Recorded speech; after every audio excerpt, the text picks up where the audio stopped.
Which statement is correct? Melting point of H2O and H3HF are maximum in their respective group due to intermolecular hydrogen bonding. अपने respective group की बात करें, देखो hydrogen bonding क्या होता है, सबसे पहले हमें ये पता होना चाहिए।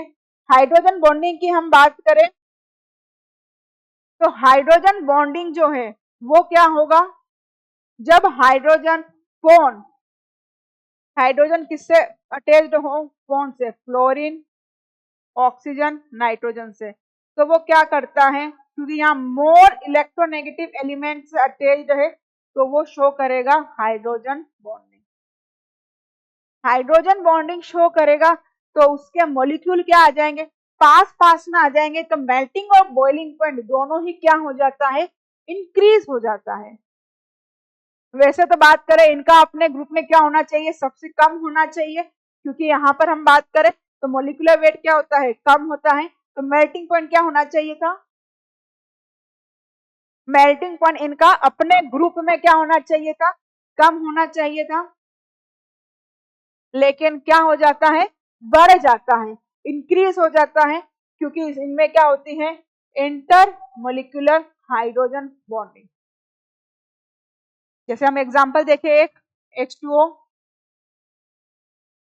ऑक्सीजन, हाइड्रोजन, हाइड्रोजन, ऑक्सीजन के पास लोन पेयर है और हाइड्रोजन, ऑक्सीजन किस, हाइड्रोजन किससे अटैच्ड है, ऑक्सीजन से, तो ये क्या करेगा, दूसरे मॉलिक्यूल के साथ में हाइड्रोजन बॉन्डिंग शो करेगा। ये क्या है, हमारी हाइड्रोजन बॉन्ड। तो सही है, मेल्टिंग पॉइंट और बॉइलिंग पॉइंट क्या हो जाएगा, उसका बढ़ जाएगा।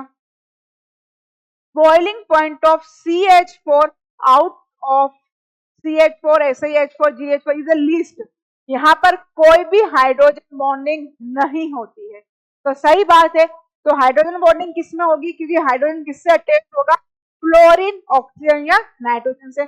यहाँ पर हाइड्रोजन किससे अटैच्ड है, कार्बन से, तो यहाँ पर कोई भी ऐसी हाइड्रोजन बॉन्डिंग नहीं होगी। तो हम जनरल जब बताते हैं नीचे जाने पर मेल्टिंग पॉइंट इंक्रीज होगा, तो यहाँ पर भी क्या हो जाएगा, स्टेटमेंट सही हो जाएगा। नीचे जाने पर क्या होगा, बॉइलिंग पॉइंट, और बॉइलिंग पॉइंट क्या हो रहा है, इंक्रीज, मॉलिक्यूलर वेट बढ़ेगा तो बॉइलिंग पॉइंट भी बढ़ेगा। Formic acid form dimer bye hydrogen bonding, सही बात है, HC डबल बॉन्ड OH।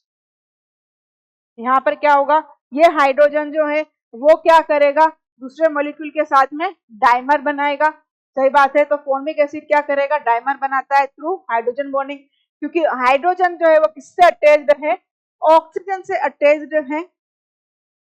यहाँ ऑक्सीजन होगा, C double bond O, C double bond O, CH3 hydrogen. तो इसमें क्या क्या है, हाइड्रोजन बॉन्डिंग फॉर्म की है, बात सही है, स्टेटमेंट क्या है हमारा, करेक्ट। तो तीनों के तीनों स्टेटमेंट क्या है, करेक्ट है, तो ऑप्शन डी क्या हो गया हमारा, करेक्ट हो जाएगा।